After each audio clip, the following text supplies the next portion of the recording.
जिले में नगरीय निकाय चुनाव संपन्न हो चुका है।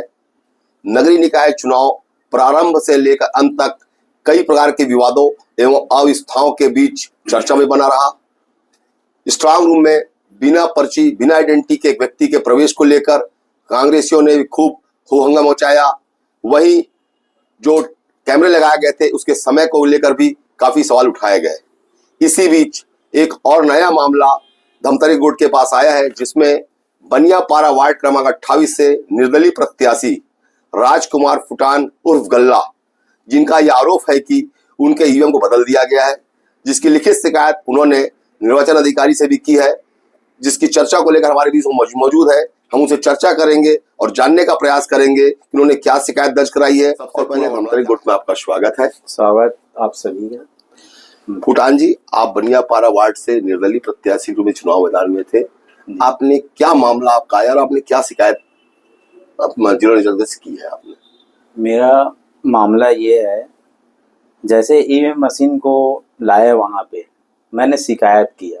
पीठासीन अधिकारी ने मेरे को मतदान हुआ संपन्न, पीठासीन अधिकारी भगत यादव जी ने मेरे को ये दस्तावेज दिया जिसमें ईवीएम नंबर था CG0C001368 था।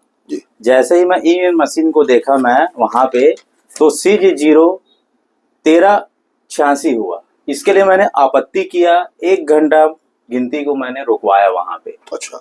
लेकिन वहाँ पे मेरा बात नहीं सुनी गया और मेरे को बोले कि आप लिखित में आवेदन दो। आवेदन में जैसे रिटर्निंग ऑफिसर को मैं जैसे आवेदन लिखा, मेरे को टाइम नहीं दिया। उन्होंने लिखित में लिया और उसके बाद इन्होंने गिनती चालू कर दिया। फिर उसके बाद दूसरे मशीन को लाया, उसमें भी वही मिस्टेक था। दूसरे में था 9313 था जी। दूसरा मशीन रहता है 9913, दोनों में मिस्टेक। मैंने वहां पे बहुत हंगामा किया, मेरा बात वहां पे सुना नहीं गया। आपका क्या कहना है इस पूरे मामले को लेके? क्या आपके साथ या ईवीएम के साथ कोई खेल हो गया?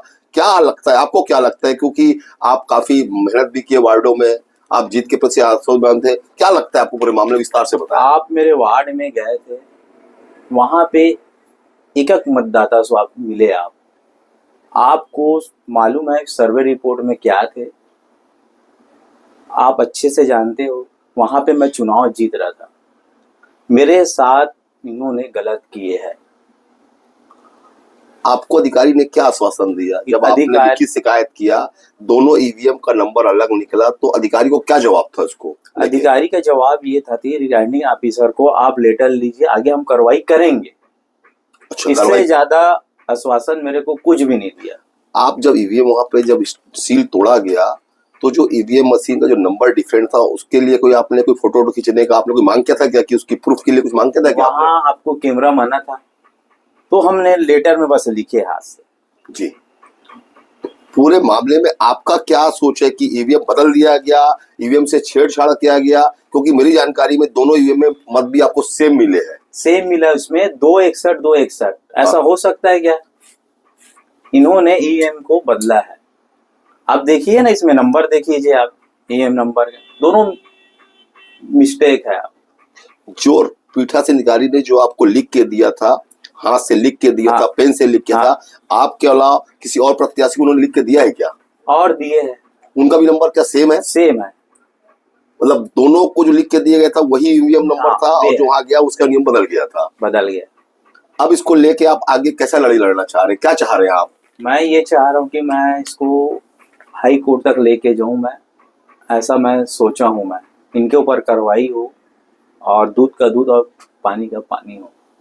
मतलब पूरा जो नगरीय निकाय चुनाव संपन्न हुआ जिले में, काफी आरोप लगे हैं। आपको मालूम है जो कैमरे लगाए थे उसके टाइमिंग को प्रॉब्लम रहा, बिना आईडी के एक व्यक्ति प्रवेश कर लिया गया था।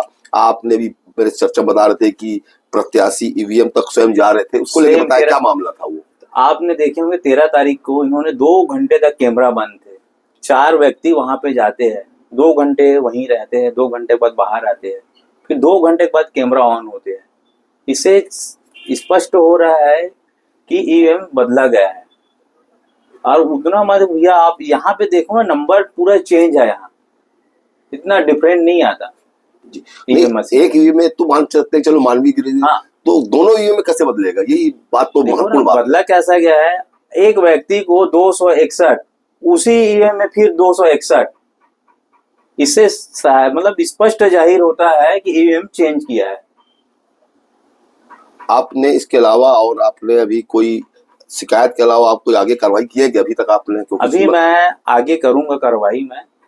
आपने क्या लीगल एडवाइस लिया है क्या पूरे मामले में, किसी वकील से मिल के लिया क्या? हूँ, मैं वकील से मिला हूँ। मैं आगे मैं हाई कोर्ट तक जाऊंगा। मैं एडवाइस लिया हूँ मैं अपने वकील से, हाँ।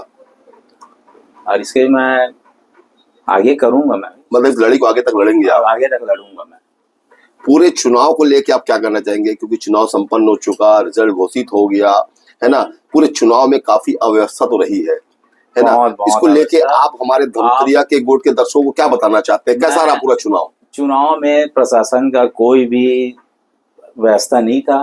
आप हमारे मतदान केंद्र में जाते, आप मतलब पोलिंग बूथ तक मतदाता को लेके जाते थे, वहां पे पुलिस प्रशासन का कोई भी मतलब व्यवस्था नहीं था। और उस बीच में मेरा विवादित हुआ, आपने देखे होंगे, मैडम थे वहां पे, कलेक्टर मैडम जी, हम लोग बहुत विरोध किए, तो विरोध का कोई असर नहीं हुआ? असर नहीं हुआ, वहां पे हमको हटा दिया गया। अच्छा, तो ऐसा मानने की आदर्श आचार संहिता का कहीं भी पालन नहीं हुआ, ऐसा मानते नहीं हैं हुआ, मैं इस चीज को मानता हूँ। वहां पे तो हुआ नहीं है, यहाँ भी नहीं हुआ है, हमारे बात वहां पे सुने नहीं गया। मतलब आपको लास्ट मेरा सवाल ये है कि आखिर आपको ये लगता है कि आपको षड्यंत्र कराया गया, ऐसा मानते हैं आप? मेरे को पूरा षड्यंत्र के तहत खराया गया है मेरे को। आप 40 वार्ड घूम लीजिए, हमारा एक ऐसा वार्ड था बनियापारा वार्ड 28, जहां पे पूरे ताकत लगाए गए थे, इसको कैसे रोके जाए। जब ये सब चीज हनकंडा अपनाने के बाद नहीं रुका, तो उन्होंने ईवीएम को चेंज किया। इस पूरे मामले को लेकर रिटर्निंग ऑफिसर इंदिरा देवहारी से भी हमने संपर्क कर उनका पक्ष लेने का प्रयास किया। दो टूक शब्द उन्होंने कहा कि मैं आरोप नहीं रही और इस पूरे प्रकरण का निराकरण किया जा चुका है। इसके पश्चात हमारे द्वारा उप निर्वाचन अधिकारी प्रीति दुर्गम से भी संपर्क कर पक्ष ले जाने का प्रयास किया गया। उनका कहना है कि मेरे तक शिकायत नहीं पहुंची है, शिकायत के जांच के बाद ही मैं अपना बयान दूंगी। दोनों अधिकारियों के बातों में विरोधाभास साफ नजर आ रहा है। अभी तक प्रत्याशी कहना है कि मेरे पूरे मामले का किसी प्रकार का कोई निराकरण नहीं किया गया है। नमस्कार।